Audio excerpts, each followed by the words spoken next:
My girlfriend left me for a better man her family proudly chose. Everyone smiled. Everyone approved. I didn't argue. I disappeared. Months later, when she heard my name mentioned in a room she wasn't invited to, she froze before anyone even looked at her. I'm 36 now, financially independent, and I've learned that the most powerful response to rejection isn't anger or pleading. It's strategic silence followed by undeniable success. I met her when I was 29.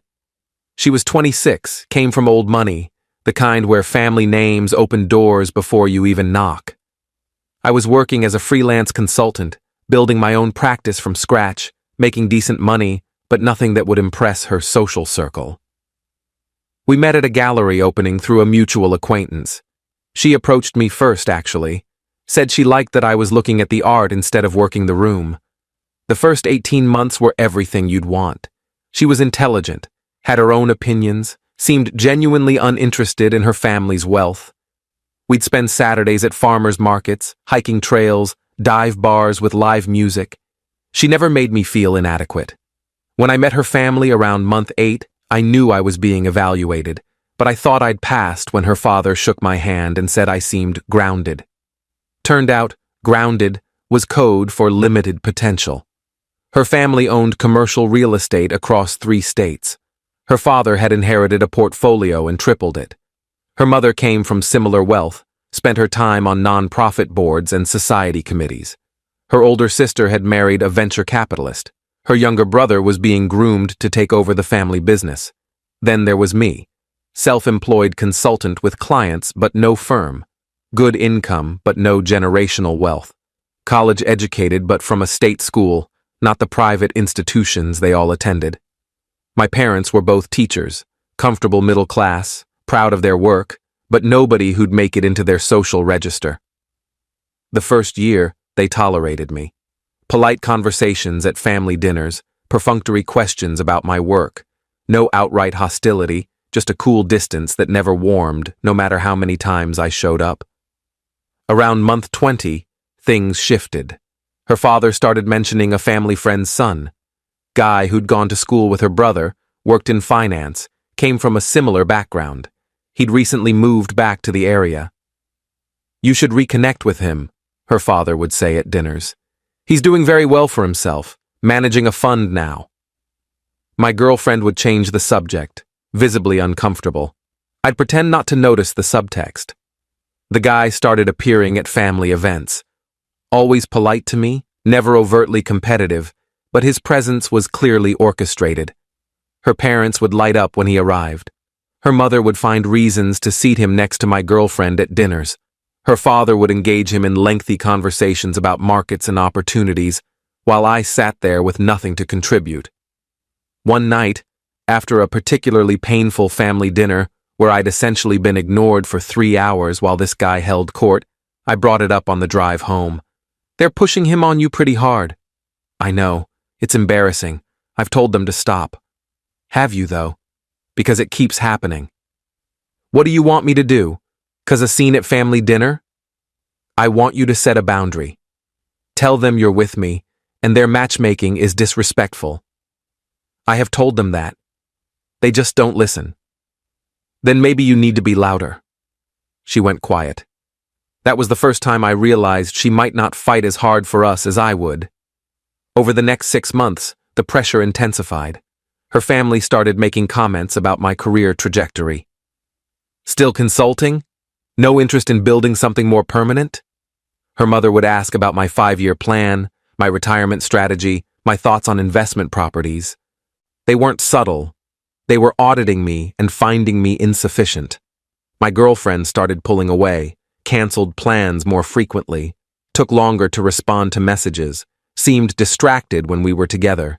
I knew what was happening, but couldn't figure out how to stop it. Then about 2.5 years into the relationship, she asked if we could talk. It was a Thursday evening. She came to my apartment instead of me going to hers, which should have been my first clue. My parents want to have a serious conversation with me this weekend. About us. About my future. Okay. What are you going to tell them? I don't know. They're going to push hard. They're going to make it about family loyalty and what's best for me. And what do you think is best for you? She didn't answer right away. Just looked at her hands, twisting her ring. Not an engagement ring, just something I'd given her for her birthday. I love you, she finally said, but I also love my family. And they've made it clear that continuing with you means problems with them. What kind of problems? They've threatened to restructure things, cut me out of certain trusts, reduce my role in family decisions. Basically make it clear that choosing you means choosing against them. I felt something cold settle in my chest. So they're blackmailing you. That's a harsh word, but accurate. They think they're protecting me. They think you're not stable enough, that you don't have the foundation to build the kind of life they want for me. The kind of life they want, not the kind you want. I don't know what I want anymore. I'm exhausted. I've been fighting them for months and it's not getting better. Every family event is a battle. Every conversation turns into a judgment of you, of us, of my choices. So you're giving up. I'm being realistic. I can't cut my family out of my life. They're everything I've ever known. And maybe they have a point. Maybe we're not compatible long term. I should have argued, should have fought harder. But in that moment, I just felt tired. If you're looking for permission to leave, you have it. I'm not going to beg you to choose me over your family. That's it? You're not going to fight for us? What's the point? You've already decided. You're just here to make it official. She started crying. Told me I was being cold, that she'd hoped I'd give her a reason to stand up to them, that she needed me to fight harder. I've been fighting, I said quietly. I've been showing up, being respectful, trying to prove I'm worthy, and none of it mattered. They decided I wasn't good enough 2 years ago. Nothing I do will change that. And if you need them to approve of me before you can commit to me, then we were never going to work. She left that night, texted me 2 days later that she'd talked to her family and decided to give the finance guy a chance. That it wasn't about choosing money over love. It was about choosing a life where she didn't have to fight her family every day. I didn't respond, just blocked her number and started planning my exit. Update 1. The first month after the breakup was mechanical. I went through the motions of my daily routine while planning something bigger. I'd been approached 6 months earlier by a former client about a partnership opportunity, building out a specialized consulting firm focused on operational efficiency for mid-size companies. I'd turned it down because I was comfortable and didn't want the stress of building something from scratch. Now, I had nothing but time and motivation. I called him back. The opportunity was still available. We met, discussed terms, agreed on equity split and roles. I liquidated some investments to put capital in. We launched within 3 weeks. The work was brutal, 18-hour days, weekends spent on client proposals, constant travel to meet potential clients. But it was exactly what I needed. No time to think about her or what I'd lost. Just pure focus on building something that would prove everyone wrong. 3 months in, we landed our first major client, a manufacturing company struggling with supply chain issues. I spent 6 weeks embedded with them, analyzing their systems, implementing new processes. The improvements were measurable and significant. They referred us to 2 other companies in their industry. By month 6, we had 8 clients and were hiring additional consultants.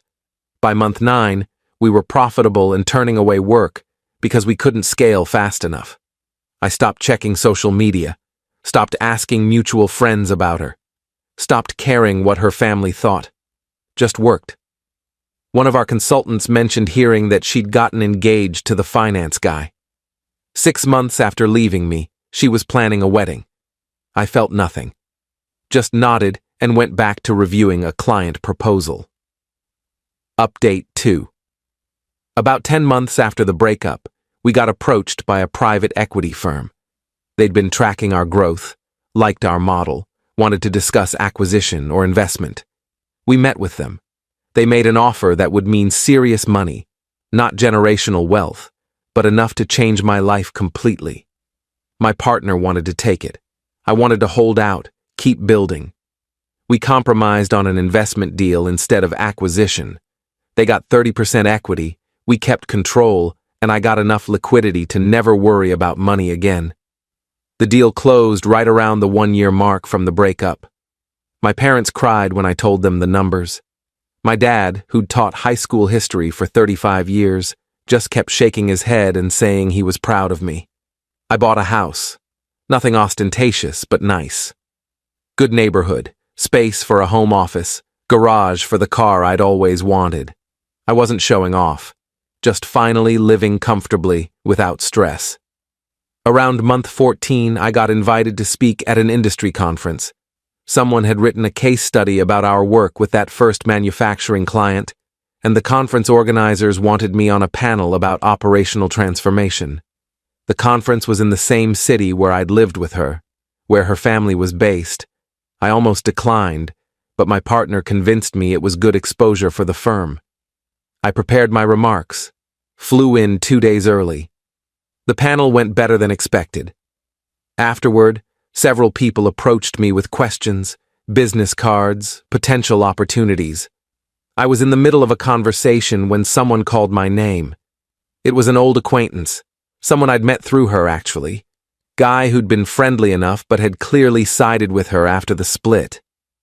"I didn't know you'd be speaking here. How are you? What are you doing now?" I gave him the brief version. The firm, the growth, the PE investment. His expression changed as I talked, from casual interest to genuine surprise to something like respect. "That's incredible. I had no idea you were doing so well." "Not something I've been advertising." "Are you around tonight? There's a reception. You should come. Network with people." I hesitated, but agreed. The reception was at a hotel downtown. Industry people mixed with local business leaders. I worked the room, collected business cards, had productive conversations. Then I saw her family, her father, her brother, some people from their social circle, all dressed in expensive clothes, holding drinks, talking and laughing. They hadn't seen me yet. I watched her father talking to someone, that same dismissive confidence he'd always had, the certainty that his judgment was correct, his values supreme, his assessment of me accurate. I turned away before they could spot me, left through a side exit, sat in my car for 10 minutes just breathing. Update 3. I flew home the next morning, thought that was the end of it. But a week later, my partner forwarded me an email. Someone from that reception had recommended us for a major project. Regional Manufacturing Consortium needed a complete operational overhaul, budget in 7 figures. "This is the kind of client that makes a firm's reputation," my partner said. "But it's based in your ex's city. You okay with that?" I thought about it.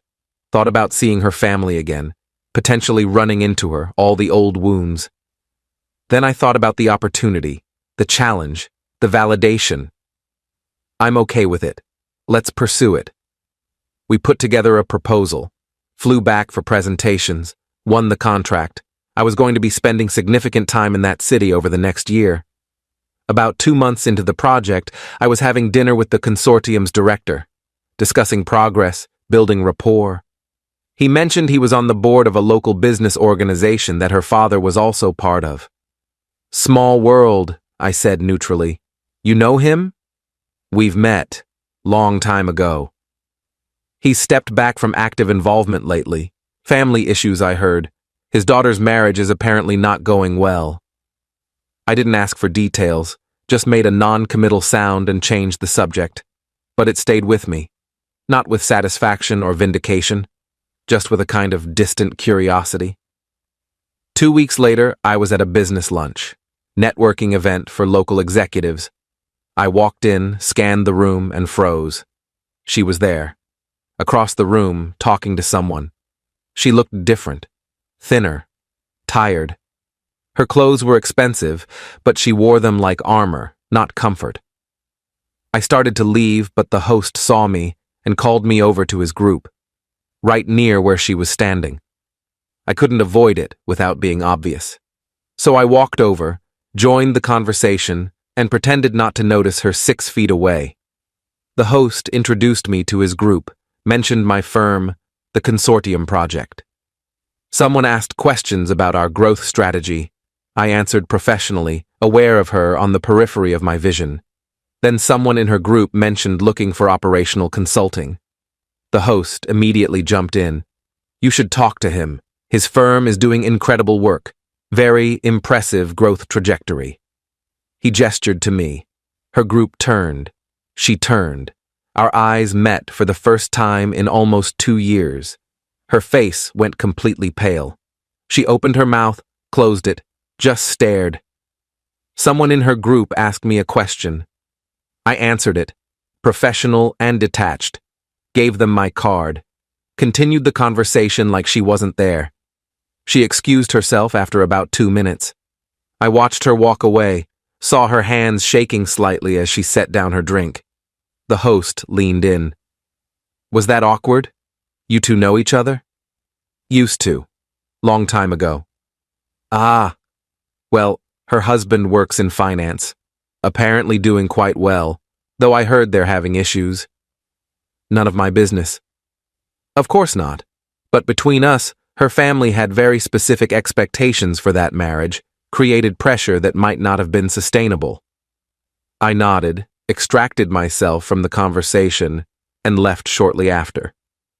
Update 4, I didn't hear from her directly, but I started hearing through the network that she'd been asking about me, asking mutual acquaintances what I was doing, how I was, if I was seeing anyone. One friend called me directly. She wants your number. Said she'd like to talk. What should I tell her? Tell her nothing. Don't give her my number.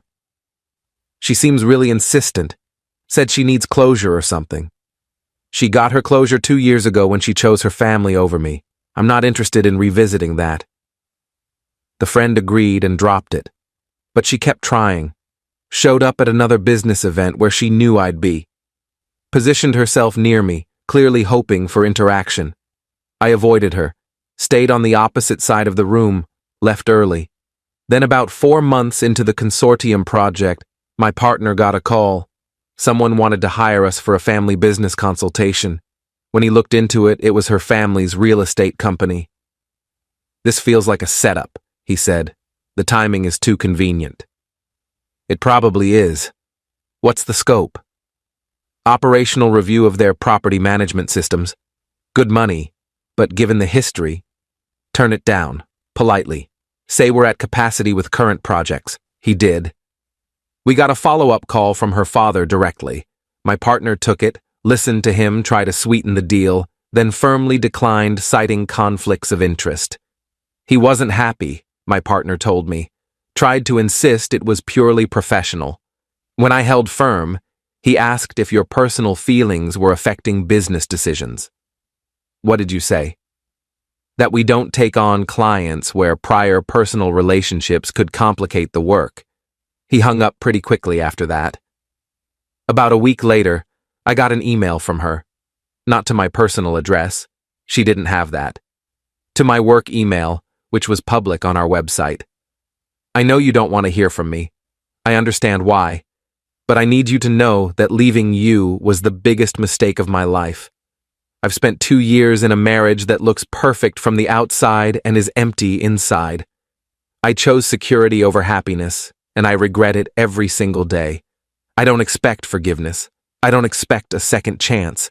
I just needed you to know that you were right about everything, and I was wrong about what mattered. I read it 3 times, felt a complicated mix of vindication and sadness and nothing at all. Then I deleted it and didn't respond. Update 5. She tried twice more to reach out, once through another mutual friend who I told firmly to stop passing messages, once by showing up at a coffee shop near my hotel when I was in town for the Consortium project. I saw her come in, saw her spot me, got up and left before she could approach. She sent one final email after that. I get it. You've moved on. You've built everything I was too scared to believe in. I just wanted you to know that watching you succeed has been harder than losing you. Not because I begrudge your success, but because I finally understand what I gave up. I hope you're happy. You deserve it more than anyone." This time I responded. One line. "I hope you find whatever you're looking for, but you won't find it looking backward." Then I blocked her email address. The consortium project wrapped up successfully. We got 3 more referrals from it. My firm's reputation in that region solidified. We started getting approached for larger, more complex projects. About 6 months after that last email, I heard through the network that she'd filed for divorce, that her family was horrified, that the finance guy's family was threatening legal action over a prenup dispute. I felt nothing. Just a distant acknowledgement that she was finally learning to stand up for herself, even if it was years too late and with the wrong person. My partner asked if I wanted to avoid that city for future projects given the history. No. Why would I? She's not relevant to my work or my life. If I see her at an event, I'll be polite and professional and move on. But I'm not going to limit my business because my ex-girlfriend lives somewhere. Fair enough. You seem like you've really moved past it. I have. The person I was when I was with her, who needed her family's approval, who thought I had to prove my worth to people who'd already decided I wasn't enough, that person doesn't exist anymore. I proved my worth to myself. That's all that matters. Final update. That was 8 months ago. The firm has continued growing. We now have 20 consultants across 3 offices. I've become a regular speaker at industry conferences. My parents joke that they need to schedule appointments to see me because I'm always traveling. I'm seeing someone now. Met her through work, actually. She's a CFO for one of our clients. Smart, independent, came from a working-class background like me, and built her career through competence rather than connections. We've been dating for 4 months. It's easy in a way my previous relationship never was. No performance, no evaluation, no trying to prove I'm worthy. Just 2 people who respect each other's work and enjoy each other's company. I was at another conference last month, giving a keynote this time, not just a panel. The room was packed. After my talk, during Q&A, someone asked about overcoming early career obstacles. I told the truth. I spent years with someone whose family didn't think I was good enough. It stung. It made me question my worth. But ultimately it motivated me to build something that proved them wrong. Not for them, I don't care what they think now, but for myself. To prove that their metrics for measuring value were fundamentally flawed. The audience responded well. After the session, several people approached me with similar stories. Felt validating in a way that had nothing to do with her or her family. I heard later that she was in the audience, that she'd bought a ticket specifically to hear me speak, that she'd cried during my talk and left immediately after without approaching me. A mutual friend told me all this, then asked if I wanted to know how she was doing now. No, I genuinely don't. I hope she's figuring herself out. I hope she's learning to make choices based on what she wants rather than what others want for her. But her journey isn't connected to mine anymore. She apparently tells people that losing you changed her, that she's a different person now because of the mistake she made. Maybe she is, but I'm a different person too, because of the choice I made. The choice to walk away with dignity instead of begging, to build something meaningful instead of dwelling on rejection, to prove my worth to myself instead of seeking external validation. The friend nodded.